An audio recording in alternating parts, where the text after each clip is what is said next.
All right, everything looking good. We are live. Let's go ahead and get this stream started. Welcome back to the channel, Crypto Trend Trader, with our Sunday evening market look ahead.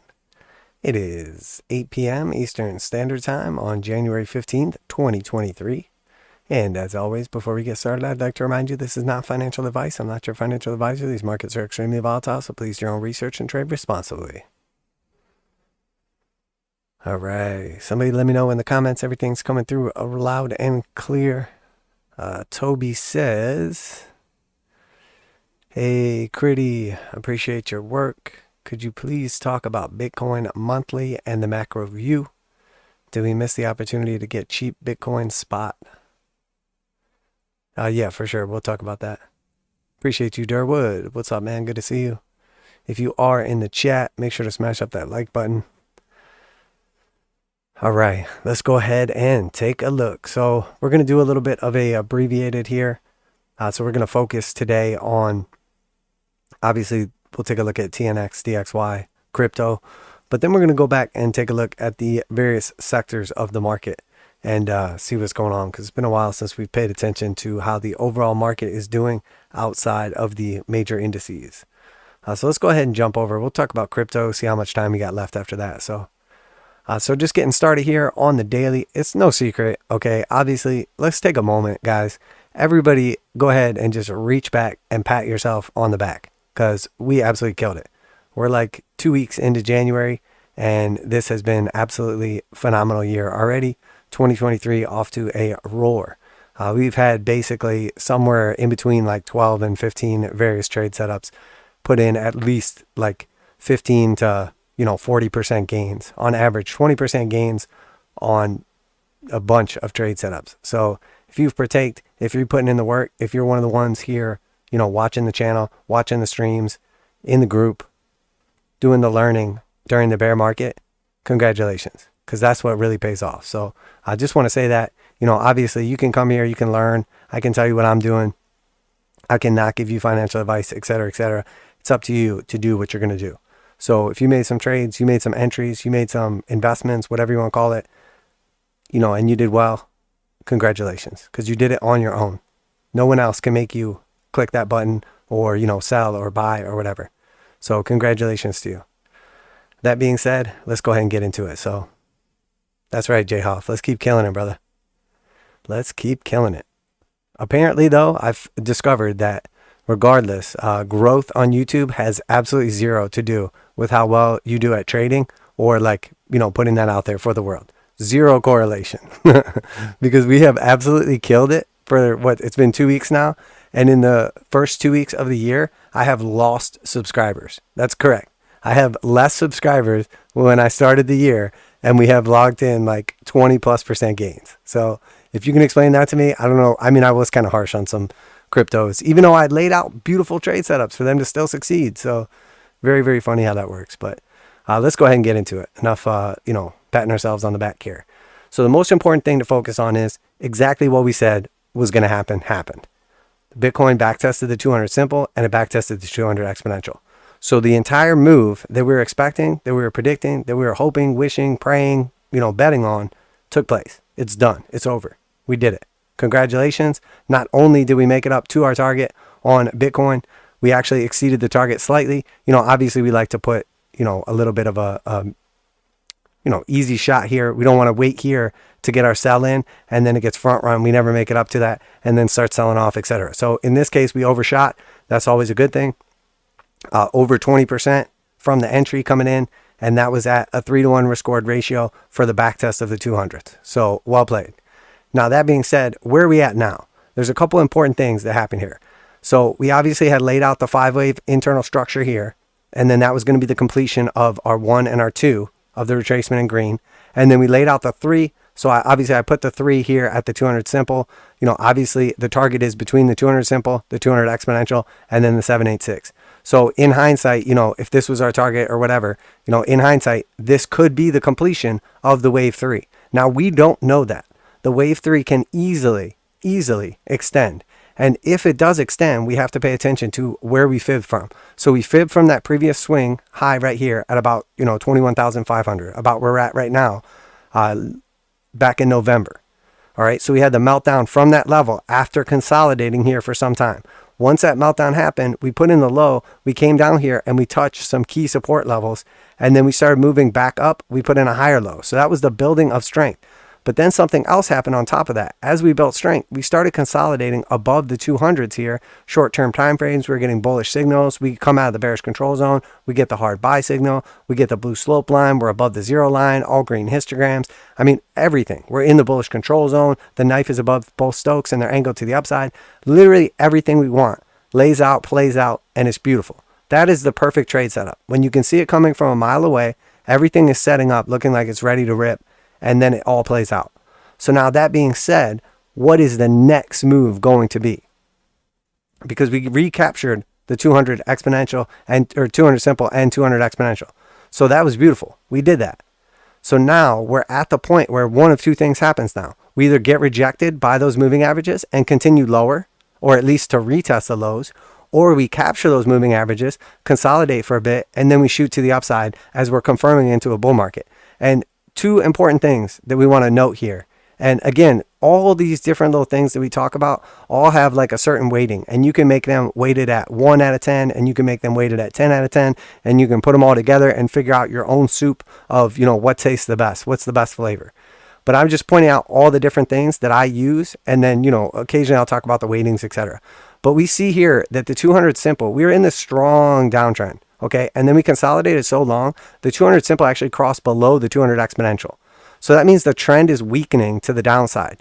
Now, oftentimes, we say this all the time, whether the 200 simple is crossing above the 200 exponential in a bull trend, or it's crossing below the 200 simple in a bear trend, as we see in this example here, oftentimes after the cross takes place,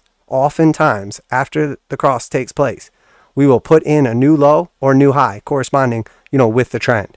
And that's exactly what took place. The 200 simple crossed below the 200 exponential, showing we're losing strength in the market. We're losing like strength on the downtrend. We're losing momentum to the downside. And then we go to put in a new low. That's a capitulation squeeze. And then at that point in time, we consolidate around this level. We put in a higher low. We start putting in this W double bottom or whatever you want to call it. And then eventually, we retest. Does not mean that now that's it and we don't go lower. But it's very, very important to understand that oftentimes this will mark the bottom or the top of a trend. So if we go back here and we look at what took place right here, let's look at on the way up what Bitcoin did. And again, keep in mind, we were able to perfectly predict the top with bearish divergence here. Absolutely nailed it beautifully on the initial drive. And then we break down, shoot through the moving averages, and then we see what takes place here. The 200 simple cross above the 200 exponential, saying the bullish trend is getting exhausted to the upside. But oftentimes we will go on to put in a higher high before the trend actually ends. And that's exactly what we do. We recapture the 200 exponential, recapture the 200 simple, backtest the 200 exponential, put in a higher low, and then continue to the upside. We're able to capitalize on that. We're able to identify bearish divergence once again at the absolute top. So we put in the new high as expected, and then from then, we never put in a new high. We break down below the 200s, we backtest the 200s, and they fail, and then we go on into this disgusting bear market. So now the exact opposite has happened. The 200 simple has crossed below the 200 exponential. We put in a new low afterwards. So this is the same thing. This is 64,000. This is 70,000. But we're opposite now. So now we're back testing the 200 simple and the 200 exponential as support. So what do? We put in a high here. Then we back test the 200 exponential and simple as support. Try to hold. They don't hold. We break down. We back test them. We go lower. So the real question now is, the same way we needed them to hold as support so we could go higher, if you're betting on price going lower, they need to hold as resistance. So we made it to essentially a point in the market where we have like a SR flip. This was previously resistance. Every time we hit it, we go lower. And now there's potential that if we reclaim it, it can then act as support. And then we can begin the bull market, bull trend, and then continue going to the upside. Now, is it possible we go back into a bull trend, bull market, the whole deal, and then we put in a lower high and, crypto goes much lower in the long run? It is definitely possible. Is it possible that, like what normally happens, we go into a bull trend and then put in higher highs shortly after? 100% a possibility. Is it possible we get rejected here, retest the lows, and find support, and then go into a bull market? And either one of those, 100% a possibility. And then obviously the last possibility is we get rejected here, we go to new lows.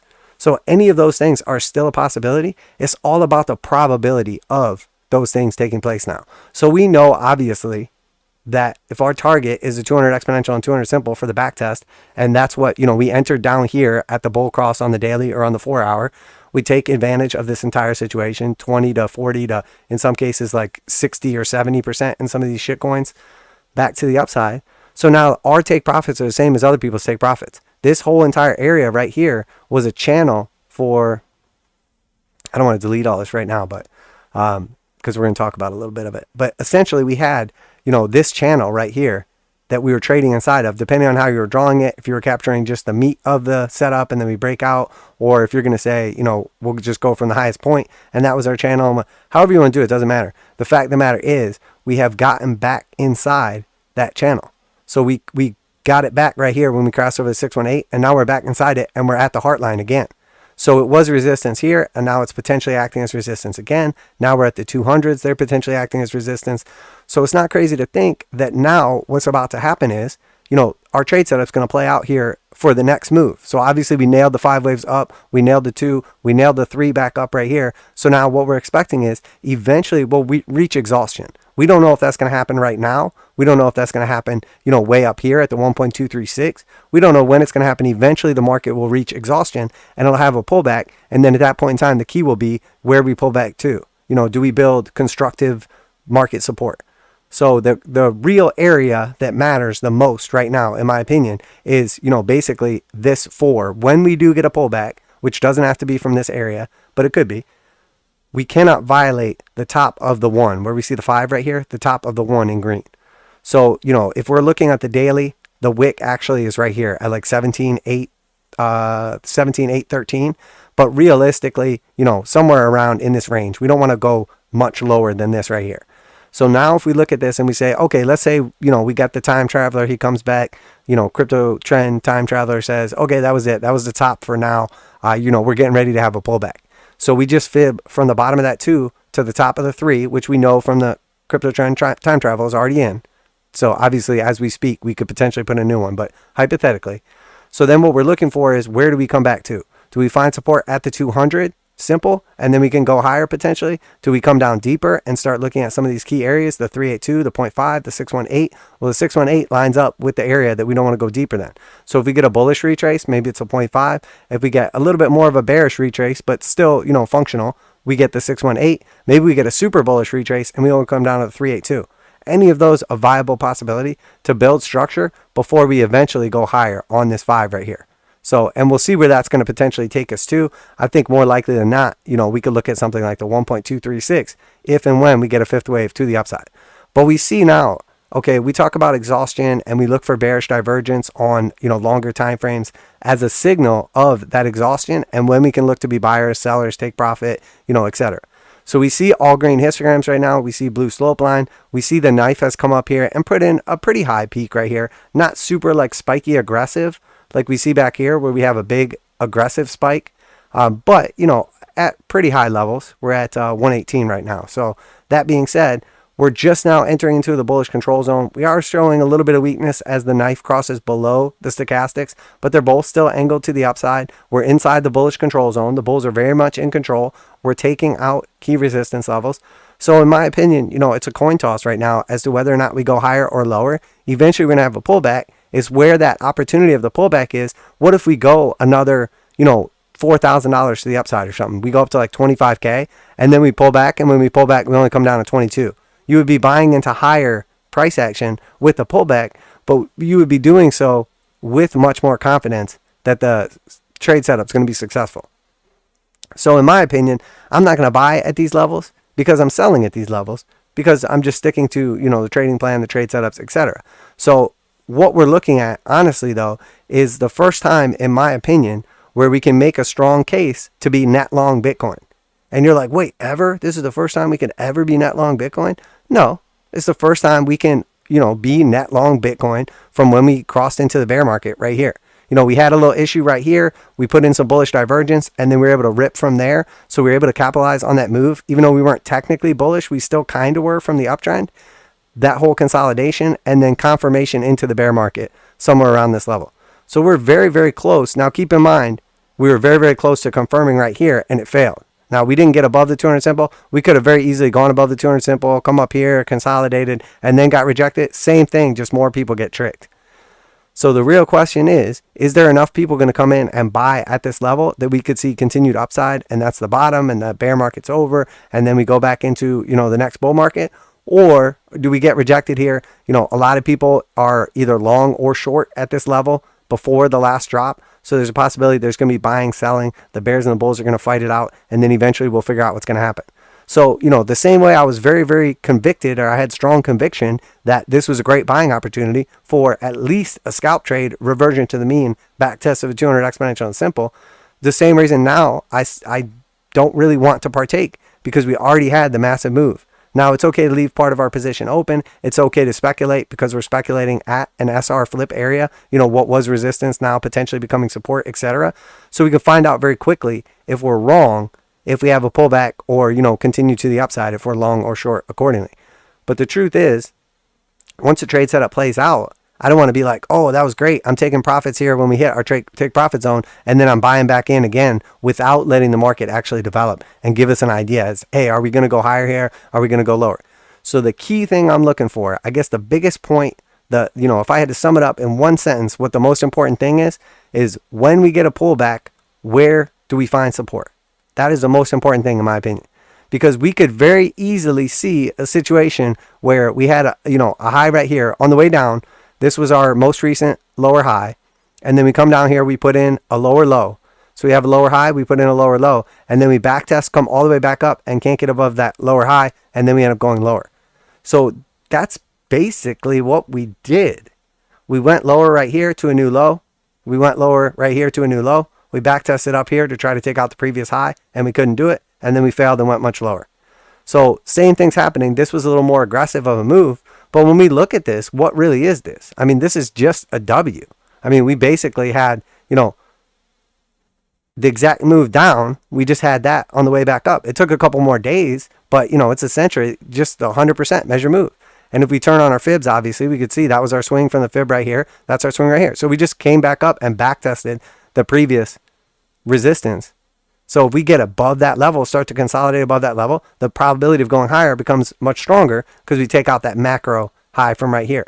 And then after that, you kind of ignore this high right here. And then we want to pay attention to this one next, because that was like the next kind of swing high from here. So if we do a fib from that previous high right there and see, okay, you know, what is everybody else looking at right now for the next level? And I know there's a lot of fibs on here, so I'm going to drag that one over a little.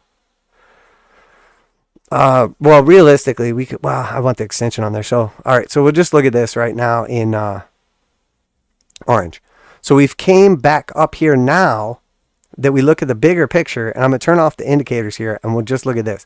So we basically had our high right here, which we already back tested 100%. So we made it back to that previous high. And then before that, so honestly, once we are like done fibbing off this high because we hit our target, then we just fib off the next high. So the next high was this previous high at 25,000. So from 25,000 down to 15,000 or whatever, we came all the way back up to the 618. So 61.8% retrace. So that's a very technical retrace for a bear market, a 61%, you know, retrace, and then we go lower. That's like a very characteristic retrace. So we shouldn't get too excited that we're not about to get rejected from this level and go much lower. Obviously now it's looking good. There's momentum in our favor. Everybody's excited. The price action has just ripped. So there's people on the sidelines. A lot of people that were short, you know, maybe got stopped out and maybe they didn't go long yet because they were waiting for a pullback, or maybe they shorted again. You know, there's a lot of hypotheticals here. We don't know what the market's going to do next. Honestly, we do not know. And after a big move like this is the most risky time to get in, because just like we had a big move like this to the upside, we could very easily have an equal or larger big move like that to the downside. So this is a very, very dangerous time right now, which is why I like to lock in profits. I take my profits, I count my money on the sidelines, I watch everybody else play the game for a little bit, I have a drink, check out the girls, whatever, just relax for a little bit, enjoy the fruits of our labor. And then, is there going to be another trade setup? Are there going to be 10 or 20 more that are successful in January or February or what? Of course there are, of course. Matter of fact, one of the biggest setups that I'm looking at right now in the crypto market is essentially all the shit coins just catching up to Big Daddy Bitcoin. Because that's really what happened. And we'll look at it all in a minute and the correlation and everything. But Big Daddy basically made this move and left behind all the trash, all the shit coins. I mean, most of them did not make it to their 200 exponential and simple. Some did. We'll talk about that in a bit. So that being said, we have some key levels here that we hit. Obviously, 618 is very important. Potential top right here, et cetera, et cetera. I'm going to delete that off here for a minute because there's just too much going on. If we look right here at the 1.236, that's obviously the fib extension that we would be paying attention to for the potential 5. It is possible the 3 continues up here, and then actually we get like a shallow retrace, find support at the 200s, and then maybe we continue up here. There's a gazillion hypothetical scenarios that we could like create right now, but the truth is, we don't have to. We just follow the market and look for beautiful opportunities like we found before. So what I want to do before we go on to some of the other stuff is I want to actually look at the long-term time frames on Bitcoin right now and talk about what we talked about like last week. We discussed this. And essentially what I said was I think what's about to happen on Bitcoin is, hypothetically, maybe, I said this in advance and then it literally happened exactly, at least so far. We're in a strong downtrend, put in a new low, printed some various bullish divergence on that low. As see here we have a spike low, a spike low. Here we have a much lower spike low, and that corresponds obviously a lower low on price action, a higher low on histogram, on the stochastics, a higher low on the histogram here as well. We see a low, we come above the slope line, start to look bullish. We come back down, we put in a higher low again, find support, flip the slope line blue with bullish divergence. Oh my gosh, all these beautiful setups. We talked about the buy, we talked about the sell at the bottom of the range. That's our divergence signal. Buy, sell, buy, exit the bearish control zone. Boom, we surge to the upside. So that's beautiful. If we see continuation now, the area we need to target is 24,825. So that's not only this previous swing right here, but it's also a back test of a 200 exponential and simple. So one of two things happening right now. Okay, we just talked about the 200s on the daily and what's, potentially possible, likely, whatever to happen right there. But let's talk about what's happening right now. This is Bitcoin's entire life cycle, basically. Massive bull market above the 200s. All right, we threaten here. We threaten the 200 exponential and simple right around when it first gets printed. Find support, go higher. Bull market. We threaten it here in 2018. Broke through the 200 exponential, found support at the 200 simple, go higher. Threatened it here with the Rona dump, go higher. So now here, we not only threatened it, we broke below it, we back tested the 200 simple and it failed, and then we went lower. So after we put in a new low, what typically happens? Well, we back test the previous level of support, or as resistance, which is obviously the 200 exponential and simple. So the back test of that level would be 24,678. So the same way we just talked about, okay, if we reclaim the 200 exponential and simple on the daily and they start to flip blue, then we could start to trend back to the upside, The same thing is happening now on the weekly. We're just a little further behind. Same way we look at the 4 hour to tell what's getting ready to happen on the daily. We look at the daily to tell what's getting ready to happen on the weekly, and then the weekly on the monthly, and so on and so forth. So what looks likely to happen right here is, with this continuation, maybe we get a back test of the 8 and 21, but they're very close to having a bull cross for the first time since we had our bear cross back here at 51K. Okay, so bear cross, we're bearish. Bull cross, potentially bullish, but we are below the 200s. So if and when this bull cross happens, likely takes us back to 25K. And then again, we would expect that to act as resistance as we're below the 200 moving averages. And, that's obviously the area we need to clear. So if we can consolidate above this level, we're likely to hit 25K. If we can consolidate above 25K, then we're likely to backtest the previous support levels at like 31 or 35. And that's how you build from, what was a bear trend or bear market into a bull market. Now, there's a good possibility when we come back up here at 25K, if we make it that high, that we get rejected and then we go on to put in lower lows. Very much a possibility. I do like that we have all the momentum in our favor now, though. We get the buy, sell, buy signal in the bearish control zone. Again, on the weekly, that's beautiful. We have bullish divergence all over the place on the weekly. We have all green histograms. We're approaching the 0 line. We have blue slope line where we're getting ready to cross the 821 bullish. Then we got to get above the 200 exponential and simple. We got to save the trend on the 200 simple. We got to reclaim the trend on the 200 exponential. Once those are both blue again and we're above them, you got to be bullish. You have to. You have to be bullish. You have to. I mean, it could fail for sure, but you have to.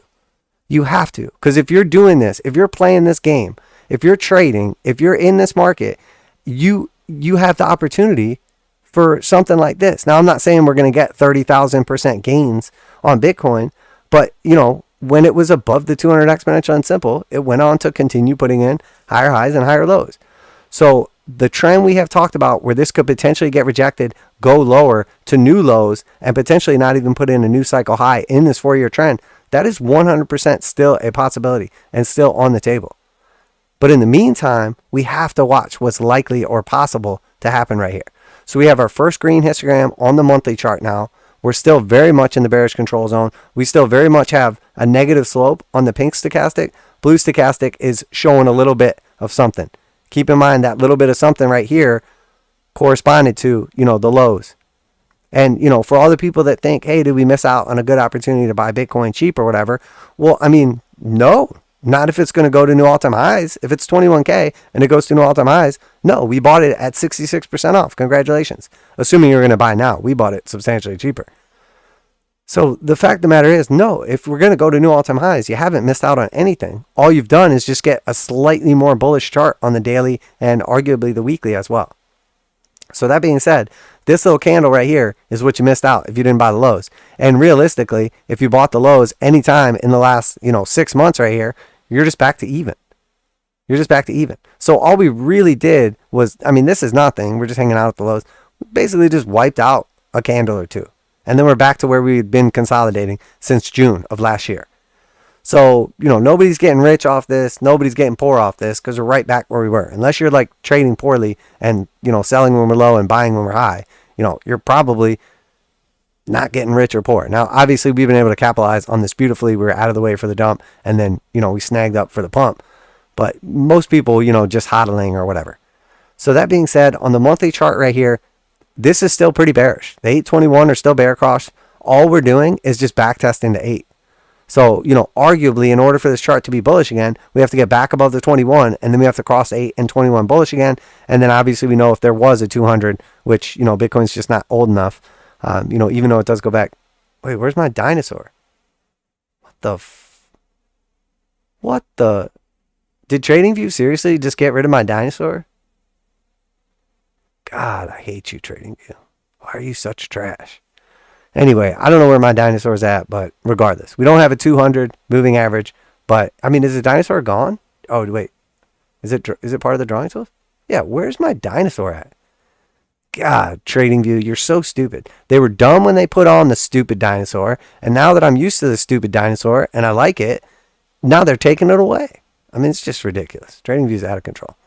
So anyway, I can't even remember what I'm talking about. Without dinosaurs, none of this counts anymore. All the TA is invalidated. So yeah, I mean, it's a coin toss.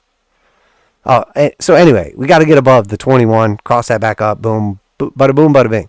Okay, last time we got a bull cross was back here, April, at arguably $5,400. Okay, so $5,400 is the equivalent of 27K if we get back to it. So before we go on here, matter of fact, we're going to spend most of the time talking about this, and then we're just going to jump over to sectors and be done. Today's going to be a short stream. So the most important thing is, okay, a lot of people have not participated in crypto that long or didn't know that much about crypto or whatever the situation is, haven't been following it until the bull run or, didn't really get into like technical analysis, whatever. So I remember in real time, obviously, what it felt like when we cross back into the bull market, okay? And let's look at it. Here, we're on the daily right here. And this was obviously the capitulation dump from 6K where Craig Wright and Roger Ver were wrestling in the most ridiculous way possible. It was a, power grab wrestle. And then we capitulated because, morons. So once we put in that low, though, we put in a higher low after that. We had a failed 821 bull cross on the daily, and then we had a successful 821 cross on the daily. And that's when, we were buying here at like 35K. And then eventually, when we started pushing up here on shorter time frames, we went basically like, I don't want to say we went, all in, but we went macro bullish when we took out this right here, because this was essentially a low, then a high, then a higher low, then a same low. And what it amounted to was basically just a triangle. And it was very, very clear in real time what was taking place, even though obviously at the time, everybody was like calling for much lower lows and all this. But this is it. This is a bullish triangle. We have a clear support at the top. We keep banging our heads on it. And then in real time, as soon as we got back up to that level and started chewing through it, that's when we skyrocketed. So we were able to get inside, basically before that move took place. But in real time, this is what happened. Not that much happening, consolidation, bouncing around, pretty clear pattern, arguably. But, we crossed the 821 bullish on the daily, and then we just slowly crept up. We banged our head at resistance as we were getting ready to enter into a bullish control zone. We see the slope line flipping blue. We like almost lose it. Then we come back up. So, in real time, once this move happens and we reclaim the 200 exponential on simple, we're back on top. The 200 exponential flips, pretty quick. 200 simple still has some time before it flips bullish. But it's very clear here now, actually, as we're just putting in higher low, higher low, higher low, and then, starting to build momentum, that, hey, actually, things have changed now. We might be in this legit bull run now. And then from there, obviously, we go on, to a massive bull run.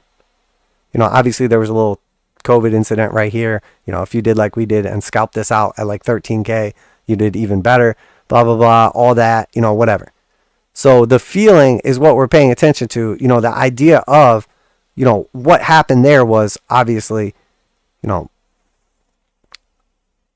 the 4-year cycle, the halving, the fundamentals, the technicals, everything kind of built up into this like beautiful case of what's happening. So here we did something similar. We put in a pretty technical pattern right here, a double bottom, higher low. We had a clear resistance at the neckline of the W. Once we took out that neckline of the W, we saw our initial surge to backtest resistance. We saw a second push up to the 200 simple, and then of course the 200 exponential, So now here we are deciding where are we going to go from here. You didn't have a chance last time in the same way to buy in, because we started kind of creeping up, and then it would have been the equivalent of like, hey, we're right here, and then we get one giant candle straight up above the 200s. So it would be the equivalent of if we went to like 23 or 24K in a single day. Now, sure, we did it in 3 days or whatever, but it's not that crazy to think that people would have an opportunity to buy in a 3-day period that they might not have in like a few hour or like single day period. But there are some definite similarities, and the 4-year cycle and all that stuff pointing to the potential that actually we have bottom. Now, you can build a strong case for that. You can build a strong case for us not bottoming. But the fact of the matter is nobody knows right now. So we can build a really strong case in both directions, and then we can debate. But the truth is, it's a coin toss right now.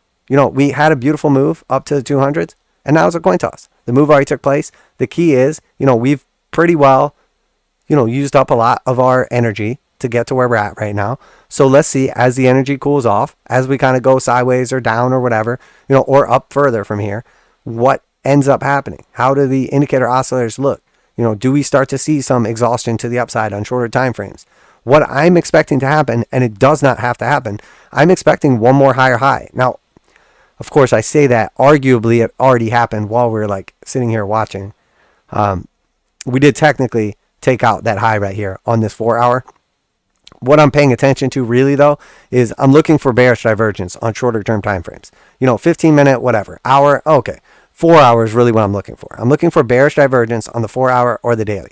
So in order for that to happen, we have to push back up here. We have to put in a higher high on price action, which we already did. And then we have to just put in a lower high on the stochastics or the histogram or whatever. So, we're probably already setting up for a similar type scenario, potentially. And could that be up here at 25K when we put in bearish divergence? Could it be happening as we speak? 100%, either one of those could be true. But that's what I'm looking for as like a top signal. Now, granted, we've already taken profits on the majority of our positions. Still very bullish on the 4-hour as we're well above the 200s. But, the same way we were looking for the reversion to the mean, and that was the play that happened, we would expect at some point in time a reversion to the mean back to the 200s on the 4 hour, or whatever time frame we're looking at, just because that's what the market does. It gets undervalued for a while, and then it returns to fair value, and then it gets overvalued for a while, and then it returns to fair value, and then that just always happens forever because math. All right, so that's enough of Bitcoin. We pretty much have talked about everything else here. So ETH reclaiming the 200, exponential and simple, confirming into a bull run. Arguably, we talked about the scenario in the long-term ETH video, and that's what you're seeing here on the screen, which was basically like, hey, if there's another leg down, it's a great buying opportunity, from that entry, but also, crossing back above the 200s is a great buying opportunity if you think we're going to new all-time highs. Now, the ETH 5 wave chart, says essentially, hey, we still have like a fifth wave, as where the Bitcoin one maybe already put in the fifth wave. But, from where we're at right now, if ETH goes to 20K, which it could very much do in its next bull run, well, if it's at 1,600 right now, and it goes to 20K, that's like 1,200%, 1,200% upside. So not bad, not bad. Now, does that have to happen? No, ETH's probably going to go to zero right now as we speak. And obviously, if you listen to anything I'm saying, you end up living in a van down by the river. So probably just don't do that unless it's for entertainment. You can listen for entertainment. All right, so total market cap. Oh, this is so weird. Oh my gosh, it's like insane that this is literally just the Bitcoin chart, right? I mean, this is the actual Bitcoin chart. Oh, look, backtest resistance, come down here, new lows, put in the double bottom, push back up here, backtest to 200 exponential and simple. Oh my gosh, that's crazy. So do we even need total market cap? No, we just look at Bitcoin because all the shit coins added up together don't matter because it still ends up being the exact same chart. So it's funny how that works. Bitcoin down. So it tells us exactly what the Bitcoin chart is telling us. That's the short story. So Bitcoin dominance on the weekly. So we've been watching this, obviously, very important chart right here. And what are we seeing? Okay, that's weird. Bitcoin has regained dominance. It was starting to potentially move up here and then burst back to the upside. So what is that telling us as the 821 crosses on the weekly for Bitcoin dominance? It's telling us, hey, people want Bitcoin and they want it so bad that they're either selling their shit coins to buy it or they're selling their stable coins to buy it. So people are either coming off of the sidelines to buy specifically Bitcoin, or they're selling their trash, garbage, altcoin, shitcoin, scam project, moon boy bullshit to buy Bitcoin. One of those two things happening right now in real time. So which one is it? Well, funny you should ask, because we have this special chart right here. And this chart right here just subtracts out the stable coins, well, the big ones anyway. And essentially all that's telling us is, hey, it's actually more bullish right here. So it's telling us that actually a lot of this recent pump, this recent market move in Bitcoin specifically is coming from shit coins more so than from stable coins. So this is not money coming from off the sidelines. This is money coming from random shit coins into Bitcoin as the pump takes place. Now, some of it is coming off sidelines, but we see obviously the strength difference. All right, so let's look at these trash coins. So Cardano first, obviously we had the double trouble resistance in red and orange right here. We wick up test it, and then we get that continuation test. Still well below the 200 simple and 200 exponential. So what does that mean? It means Cardano is a complete piece of shit. It's total garbage compared to Bitcoin based on technicals, okay? And you're like, but Charles. Okay, sure. So, potentially, if Cardano is going to stop being a weak piece of garbage trash, terrible, terrible altcoin that no one would ever want to own, if it's going to stop doing that, it needs to pump like 12% and at least get up here to retest the 200 simple, if not pump 21% to 200 exponential. So this is part of the trend that I'm talking about is, are we going to now see the trend where something breaks out, something big that matters, like Bitcoin, gets its measure move, takes place, consolidates at that level. Everybody that is, been in the crypto space for some time knows, oh, it's time to sell your Bitcoin now and go into trash coins so that we can capitalize on that next move. And then we see that move take place, and then we go back into Bitcoin or, whatever. So potential there. But keep in mind how much weaker these altcoins still are compared to Bitcoin right now. So sure, your altcoin moved to the upside. Sure, it moved more than Bitcoin moved. But relative to the moving averages, altcoins are still trash. Relative to Bitcoin, most altcoins are still trash. based on technicals. You're like, but this one's amazing. The avalanche has the properties of the money. Whatever. Chainlink is next. So Stinky Linky, again, looks like trash. Backtest at 200. And keep in mind, I'm saying these all look like trash. Like, we had trade setups for like all these, and they played out perfectly. So congratulations. But still looks like trash compared to Bitcoin. At least it touched at 200 simple, but still well below 200 exponential.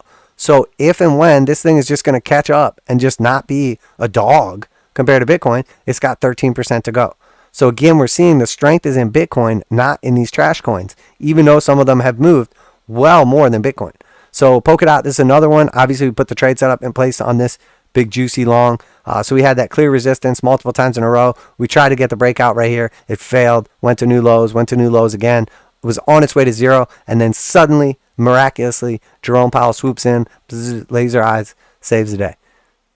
So that being said, the 821 cross happens. We break through that resistance. And now we're in the process of our measure move, which is really just the meat of the channel right here. So as that's taking place, obviously a big chunk of it already happened. So, you know, for all of you that bought in on Polkadot, congratulations on your current 25% upside, but peak upside at 35%. Should this go up to the 618, 77%? Should it do the entire measure move, 137%? It's going to be hard to argue at that point in time. Once we're above 730, we're not in a bull market. Now, is Polkadot still trash? 100% total trash, for sure. For sure. Still below the 200 simple. You know, got to get at least up to 200 exponential before we even talk about it. This could definitely fail and just roll over and go straight to zero. Matter of fact, it's happening as we speak. Maybe, possibly. Well, by the end of the stream. All right, so BNB, obviously you guys know, not a fan of BNB or CZ for that matter. Honestly, though, I don't really villainize him in the same way. I have never liked CZ, but, you know, he exposed a giant fraud, Ponzi scheme, bullshit, scam, scumbag, Sam Bankman-Fried. So, you know, you got to give the guy some props. He's like one of those villains, but he's like kind of likable. So that being said, we put the BNB long into play. Dude, all right, am I actually colorblind? Are there legitimately chart gremlins? Like, do I have to go back and look at the old stream and see, did I just put the wrong trade setup right here? Like, and I just don't realize when I'm doing it? Like, why is it a short setup right here, but clearly it's a long? Like, has it been like that the whole time? And you guys are just like, what an idiot. He's using the wrong tool. You're trying to put a long in, but it's really a short. What an idiot. I mean, is this really happening? Am I tripping right here, guys? So anyway, here's a long setup that we put in play ahead of time. Even though I don't like this crypto, we talked about the setup. You know, we said, hey, we push down here to some key support. Then we consolidate at resistance at 236. You know, broke above it. Obviously, we were able to predict that. 821 bull cross, we were able to predict that. Next target, 200 exponential and simple, we were able to put that at the 382, the 0.5, the 618, oh my God. And then we're just back at the top of the channel again. So, you know, BNB, not a fan. CZ, not a fan. Likeable villain though. And look, real time, trade setup playing out. So what does that mean if this trade setup plays out?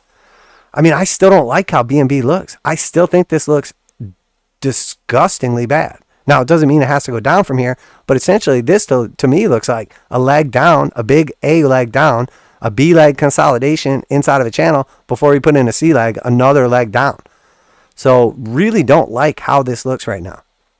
And that's assuming, you know, that it continues to the upside, somewhere up here to like $400.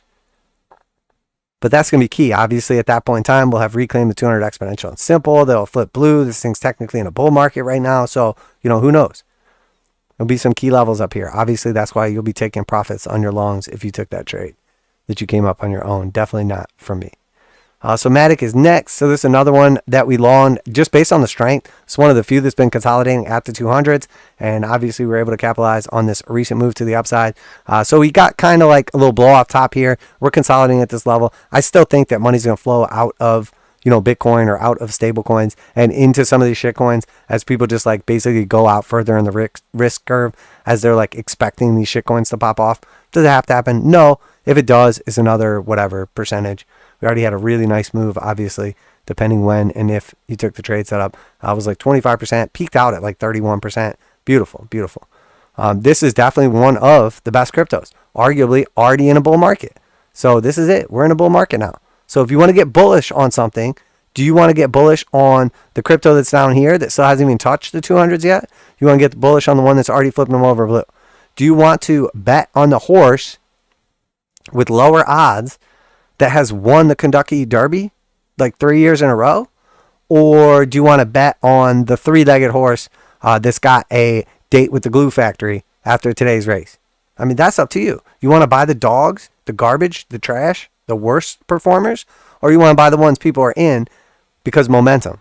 And momentum likely leads to more momentum. So that's up to you.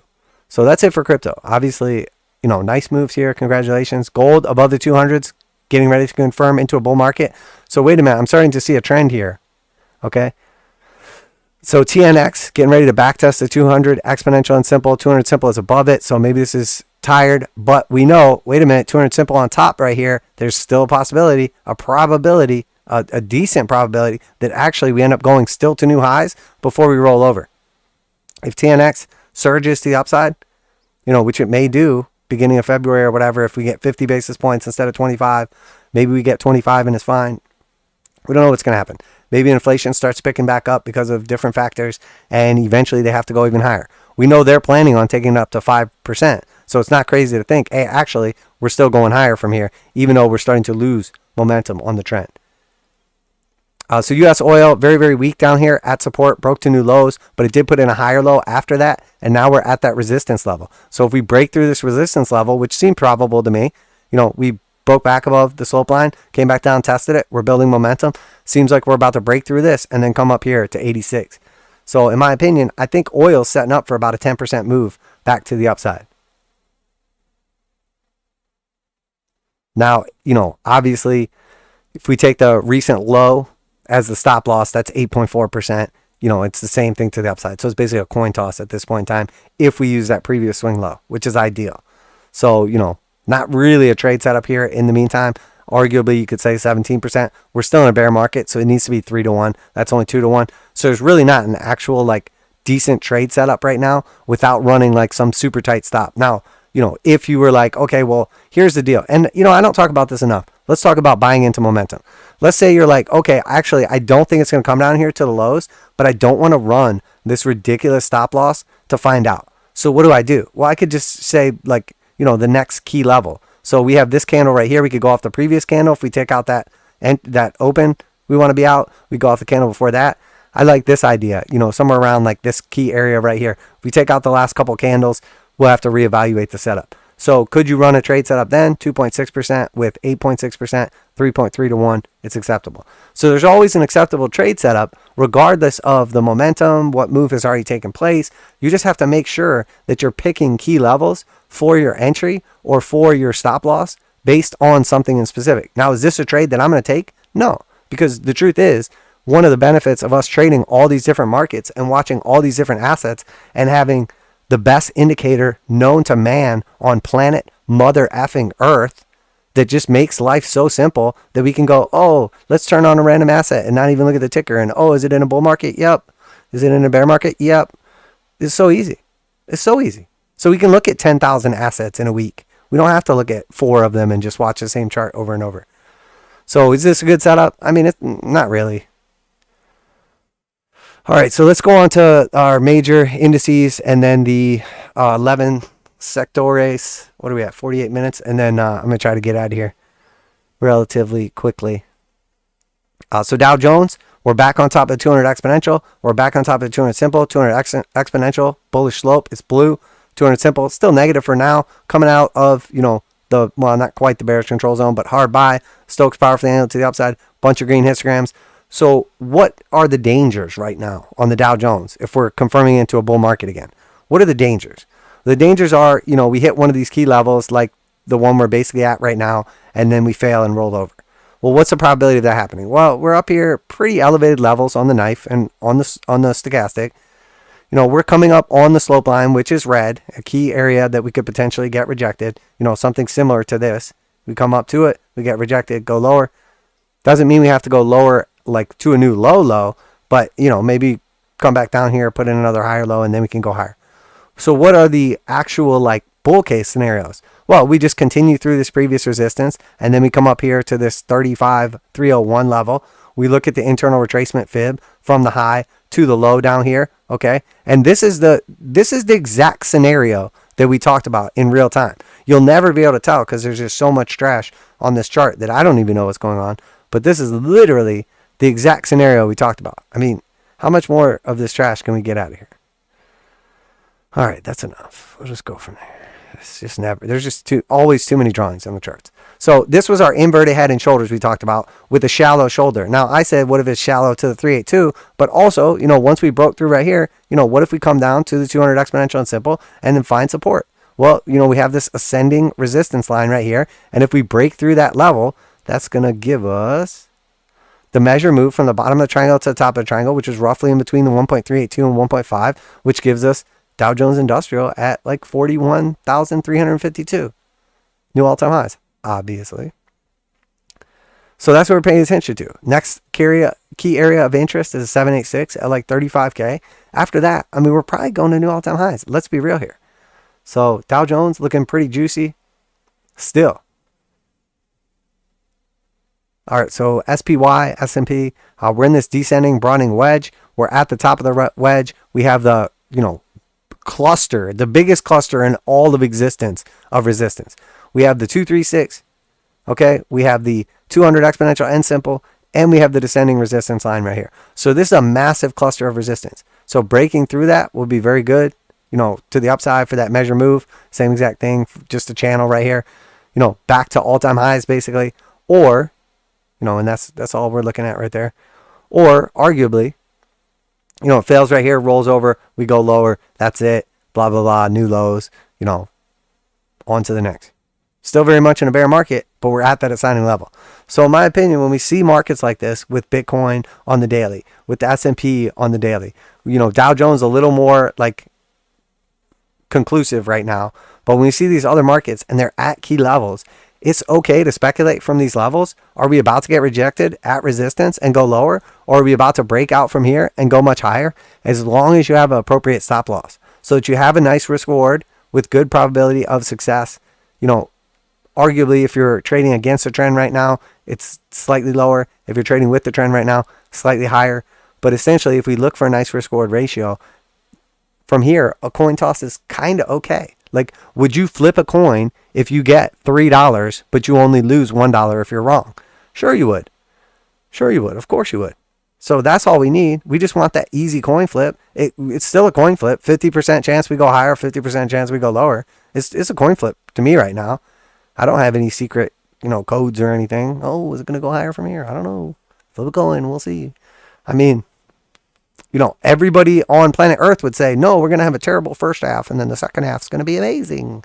Well, are you sure? Seems like kind of the opposite, like somebody else said. Triple Qs, substantially weaker, just now getting that 821 bull cross right here, just now building momentum, just now getting, hard buy, Stoch's coming out of the bearish control zone, still well below the 200 exponential and simple. So the same way we talked about all these trash cryptos that no one wants that are complete garbage, Triple Q's, NASDAQ looking like trash too. 5% off the lows? Like, what are you, XRP or something? Get out of here, you piece of trash. Qs are looking like garbage. And again, we have that same descending resistance. We have the 200 slightly above it. We have the 382 right here. We have this essential, channel, whatever you want to call it, that we're trading in. So again, cluster of resistance, but still a little above head before we could even potentially get a big burst out of here. But no surprises. We're building, higher lows. We have, different divergence showing on different charts, different time frames. Russell is next. Again, still trash, but at least reclaim the 200 exponential and simple. So, looking a little bit better at least. Back on top. This thing's looking kind of similar to Bitcoin right now. So, looking at that, turn on our drawing tools. Descending resistance right here. We got above the descending resistance. We got above the key fib right here, the 236. We got above the 200s right here. So, this one's looking better. Key resistance right here, we pop above that, we hit the 382. If we get above the 382, there's a lot of stair steps still up on the Russell. But if you're like, oh, the Russell's going to new all-time highs, you don't know shit, dude. Punk. 30K, or 30%. So sure, if you're betting on Russell going to new all-time highs and you know some secret or whatever, it's 30% if it gets back to new all-time highs. You bet on the Dow right now, it's like 7%. So sure, buy the loser, and it could definitely overperform. Like sometimes, a horse wins a race that wasn't supposed to win. That's what the probability is all about. All right, so let's talk about our sectors now. So I think I have these, or maybe not. I sort of had ranked them, by how good the chart looks, but that may not be the case because I wasn't paying attention when I was messing with stuff today.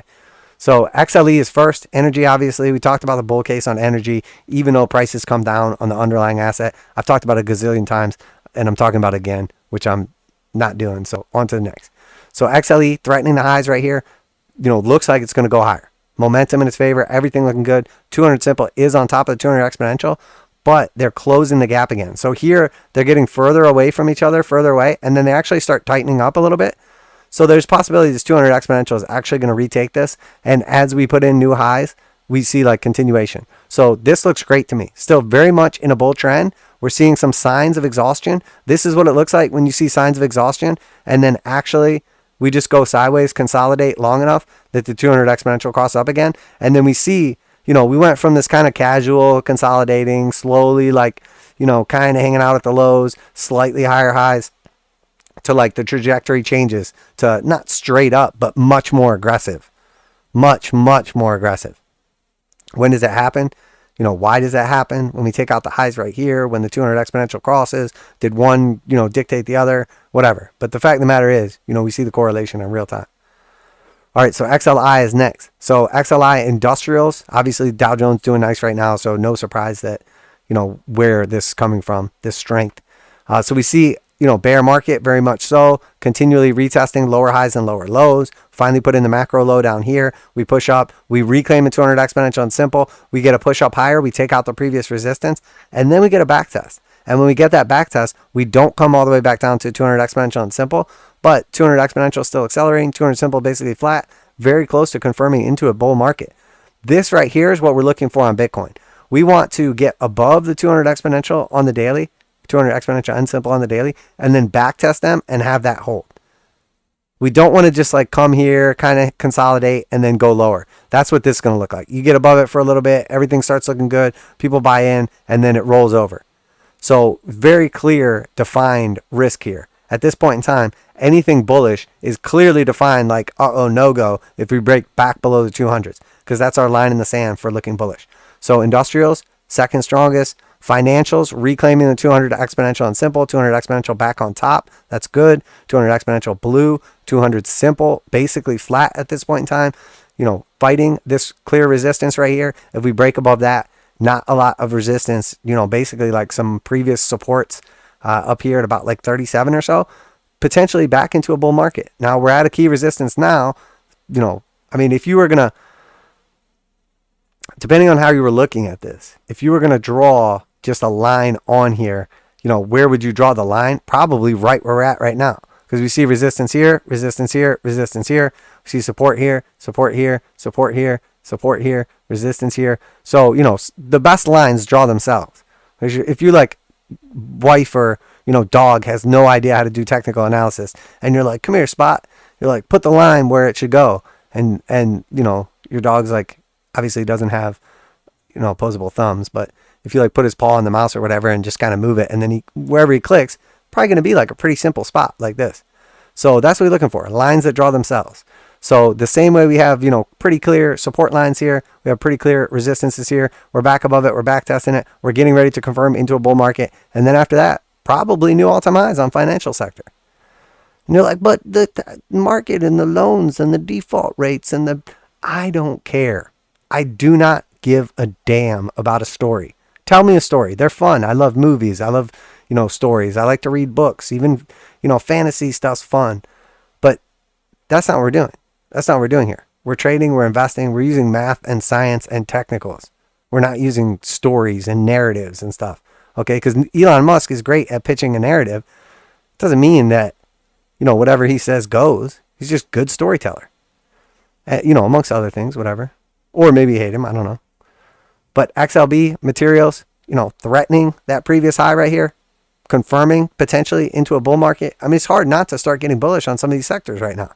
And obviously we're looking at them in positive order. So XLP, consumer staples. So consumer staples, obviously very important. Basically just been consolidating here. We threatened the highs previously right here, kind of got rejected, came back down, finding support for now.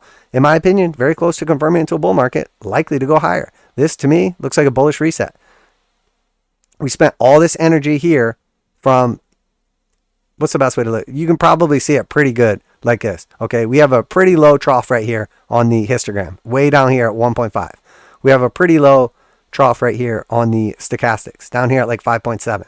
Then we have this massive move to the upside. You know, massive is gigantic, the biggest move ever, 15%.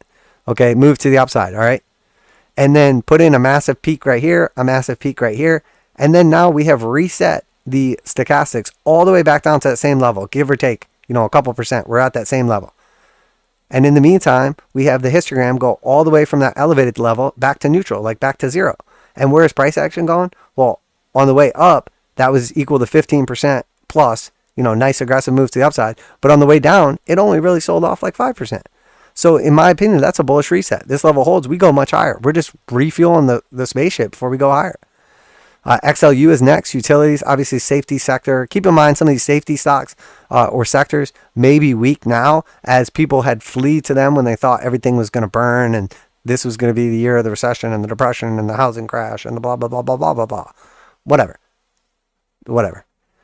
That being said, you know, we could see money come out of these things, even though they still look okay technically or fundamentally or whatever, just because way too much money flowed into them when everybody was scared. So now if people gain back confidence, aka we see momentum from the markets, it's likely that money comes out of safety and into risk, because that's really what it is. It's really just a sliding scale of risk. Zero risk, all risk, somewhere in between risk. You know what I mean? And that's what we're looking at. And that's what really the Fed is telling us. That's what interest rates are telling us. That's what all of this is really about. It's all about the risk and the momentum, really. All right, so transportation, just now fighting to reclaim the 200 exponential on simple. Okay, so looking a lot like Bitcoin. We have a previous kind of swing high right here. We come down, we come back up. We're trying to get back above the 200s. If we do break through that, we then have a previous swing we're going to look at, about 81. It's another like 10% to the upside. At that point in time, maybe we come back down, find support, and then we have a low, then a higher low, then another higher low on top of the 200s, momentum to the upside, boom shakalaka. All right, so what about XLRE? Real estate, not looking so hot. Backtesting key support as resistance, still below the 200s, using a decent amount of momentum to move back up two key levels. We have a low, we have a higher low. That's always a good sign, the start of an uptrend. Next thing we need is a higher high up to the 200s, and then at that point in time, we'll be looking for another higher low, and then, you know, essentially a breakthrough potential move. Anything that still has like that descending resistance in play or the 200s as resistance, we can't quite get bullish on yet. If it's weak right now, it means that of all the things that everybody could buy right now, they're buying other stuff way more than this. So if everybody else is buying everything else, you know, like other sectors or other cryptos or other stocks, why don't we want to be involved with where people are interested? It's sort of like the same mentality as like Wall Street bets, but without like the trash, like, you know, degenerate like aspect of it. Okay. The idea of Wall Street bets is really just like, hey, everybody just do a thing together and then we all win. Well, that's really just momentum, right? Like if we can get, you know, to the point where like Dogecoin is going like parabolic and people's grandmas are like telling you about it and investing in it, that means probably we have built up a lot of momentum to get to that point.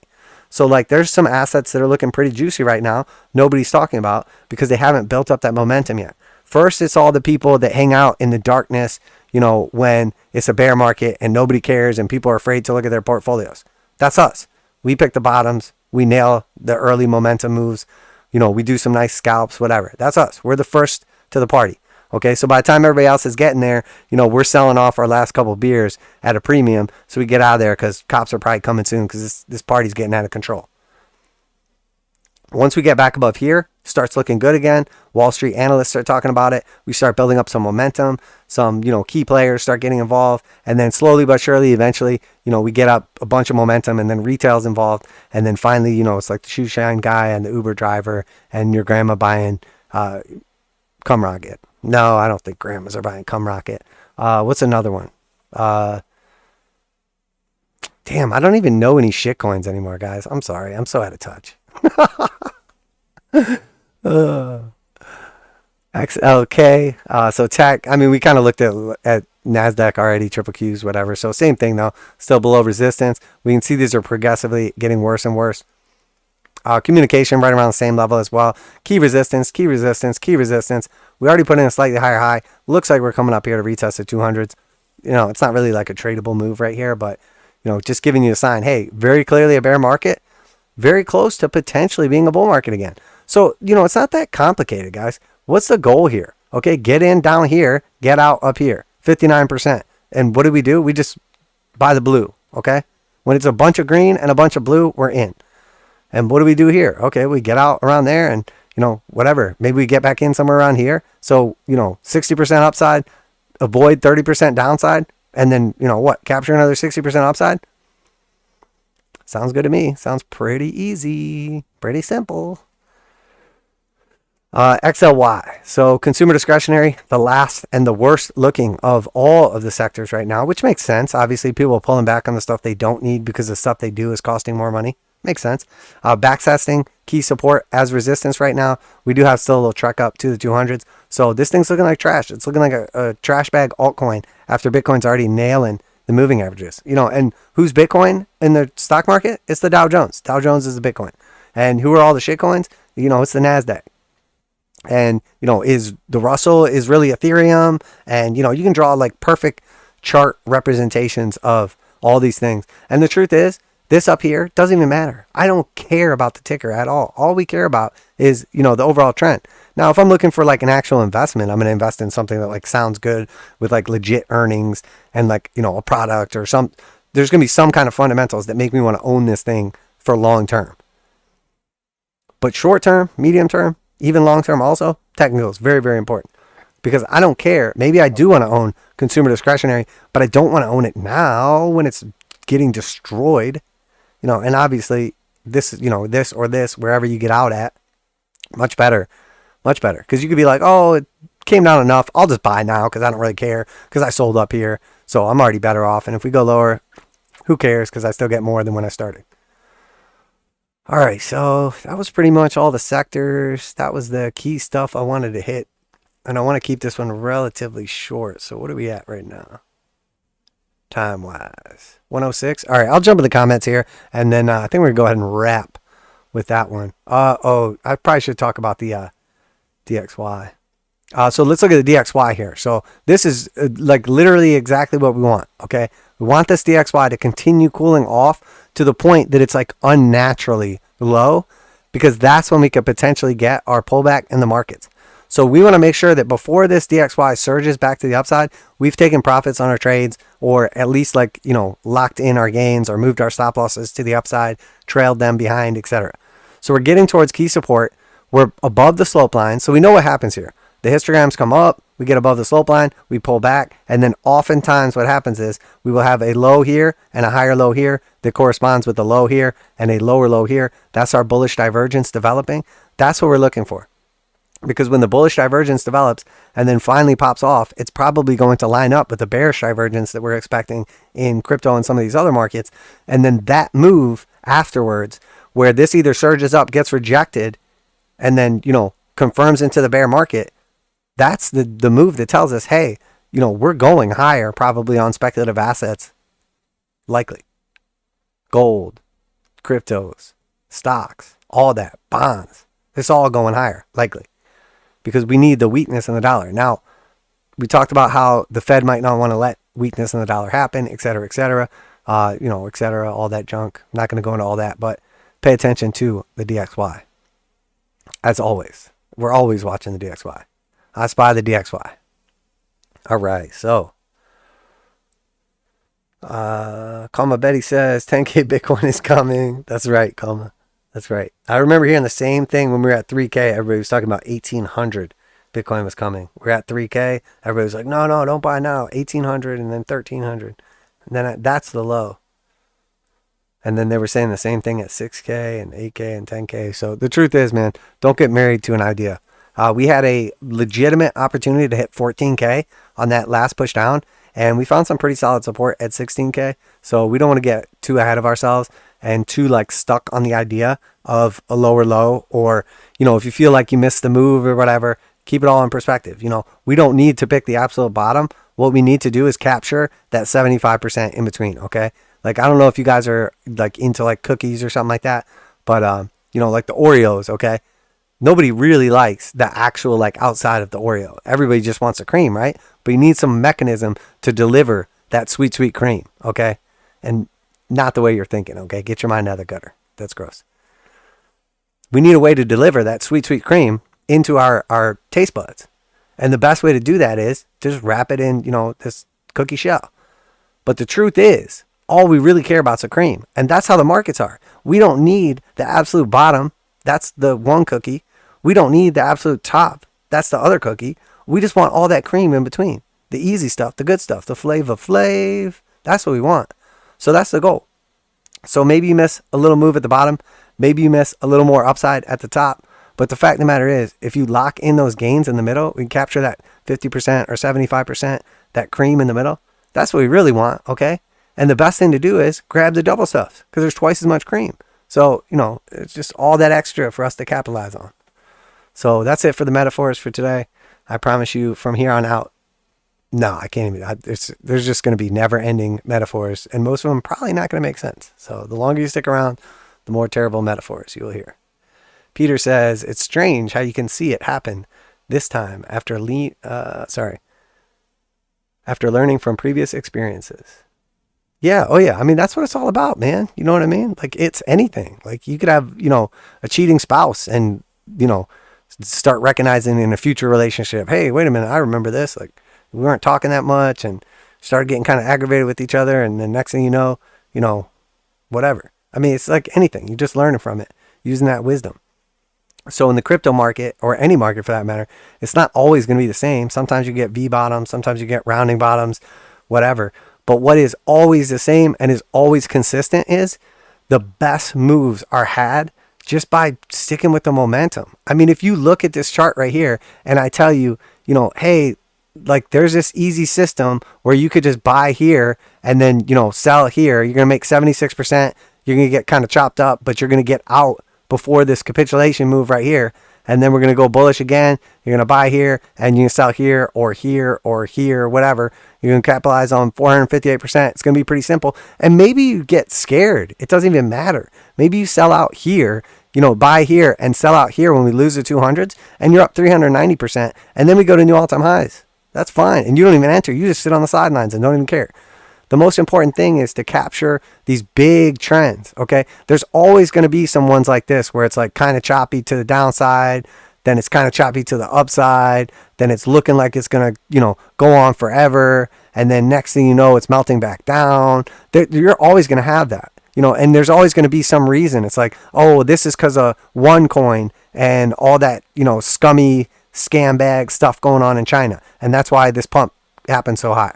And then this was because of the Rona, the Rona dump. And, this was because of, the Craig Wright, fake Toshi, and, Roger Ver jiu-jitsu match where they, choked each other out. And then, obviously they're in love. Whatever the situation is, there's always going to be some kind of fundamental. It's like, oh, no, we're surging right here. And then it's like, no, Elon Musk bought. And then it's like, oh, now we're breaking out. And, there was a tweet and then Dogecoin. And then there's always going to be something. The easiest thing to do is just get rid of all that shit. Because, a normal person doesn't look at this and say, well, this was because of, the futures, this was because the futures market opened. And this was because of Roger Ver. And this was because of OneCoin. And this was because of COVID. And this was because of, whatever. And this was because of Elon. You can go through that and look at everything in hindsight. The easiest thing to do is just say, hey, look, momentum to the downside, out. I'm out like trout. I'm sitting on the sidelines. We flip this over, momentum to the upside. Sure, maybe we get a situation like this. Maybe we get a situation where it rips and then we actually come all the way back down lower. And if you bought right here and you just hodled, you would actually been like upside down for a couple days. Anything's possible. There's going to be some chop here in the middle or whatever. But the key is just to get these and get out before these. To get this and get out before this. So, we talked about the other day and I said, look, the amount that Bitcoin is down, and this was before this big move to the upside. I said the amount that Bitcoin's down at this point in time is down 75%. So, we can look at all these little trade setups on here and these little scalperoonies and, oh, we made 20%. Congratulations, guys. Everybody, let's have a party. Crack the wine coolers. Tap the keg. Let's go. I don't know what crypto bros drink. It's not beer. And it's probably not wine coolers. What is it? White Claw? All the crypto bros crack the White Claws and get excited. The fact of the matter is, If we're down 75% and you think at one day we're going back to the highs, you know, it's easy math. That's easy math. That's 223% gains. And, you know, when we looked at it down here, obviously, and I presented this situation down 75%, it was almost 300% gains. So that means 300% to the upside or 100% to the downside if it goes to zero. So that's 3-to-1 risk reward ratio. So that's like pretty freaking good. So when it's all said and done, all the time frames, all the trade setups, all the momentum, all that, it's all great and everything.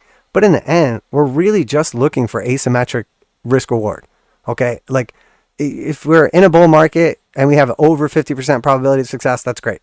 If we're in a bear market and we take a counter trend trade and we have less than 50% probability of success, that's fine too. But the most important thing is the risk reward ratio. Because in the end, that's what legitimately makes a trade setup either worth it or not. Because I'm not playing this game to flip a coin with somebody. And you're not either. We'll just go play roulette at the casino, you know, and, you know, have fun out in public and get free drinks and, you know, gamble with pretty ladies and, you know, all that good stuff in Vegas. Not sit at home, you know, in our computers in the dark, you know, like looking at shit coins. It's not nearly as fun. So we're looking for the better, you know, not necessarily the probability, but the better risk reward. And the fact of the matter is when this thing is wrecked as much as it is, and it still is, if it goes back to new all-time highs ever, it's, you know, the asymmetry on the trade is amazing. You know, and obviously if it breaks down from here, you know, we know pretty clearly if we break through 16, whatever, that we probably don't want to be participating in this for now. Because who knows? Then it's going to 14 or then it's going to 10K from my boy in the chat. That's right, Colma. I said it, 10K. So anyway, that's it. We're going to wrap it up there. Hopefully you guys enjoyed the stream. All that good stuff. Congratulations on everybody on these markets. Obviously, it's always nice to you know, get yourself in and get some nice gains. Don't want to get cocky here. Obviously, we're at a you know, decision point in the market in the next couple of weeks. Obviously, where we either essentially confirm into a bull market with a bunch of assets, or we get rejected. And the truth is, you know, maybe we confirm and then afterwards it rolls back over and, you know, it all goes to zero. We just reassess because once the data changes, we change. If we lose the 200s and we start going back under them and consolidating and they flip back red, you know, we're back out of the trade and that's fine. You know, we had some nice gains and then maybe we get a little chopped up there and we give back a little bit of those gains. But really what we're looking for is just that massive upside. So we don't know if this is going to be it. And we're not just going to go all in hoping that this is it. We just trust the data, trust the math, trust the momentum. So that's it for today. Hopefully you guys enjoyed the stream. Appreciate each and every one of you. If you're not subscribed already, just go ahead and subscribe. I mean, I don't know what you're holding out for. I mean, I lose subscribers every time I talk about winning trades, even for the shitcoin. So I don't even know what to do anymore. I mean, I'm gonna try to trend my subscribers all the way back down to zero. So slowly but surely, we'll try to just go back down the other way, and then maybe it'll backfire and we'll accidentally go higher. I don't know. It's weird. So we're going to wrap it up there. Appreciate everybody that tuned in today. Hopefully you guys have fun. Congratulations on all the gains. Pat yourself on the back. Take some money out of your account, some of your gains, some of your wins. Buy something tangible. I don't care what it is. You know, a new car, a new mouse, you know, a party hat that you wear when you have a nice trade, one of those kazoos that you blow in your wife's face whenever you take profits. I don't know, whatever you're into. You know, some White Claws. Just have a little fun. Enjoy yourself. You know, enjoy the gains, and we'll keep at it. So here's to 2023. Appreciate each and every one of you. That's it for today. Remember, none of this is financial advice. I'm not your financial advisor. These markets are extremely volatile. Please do your own research. Trade responsibly. It is 9:19 p.m. on Sunday, January 15th, 2022. Nope. Start over. It is January 15th, 2023. I am a crypto trend trader, and I'm getting out of here. Everybody have a great night, and I will see you on Wednesday. Peace out.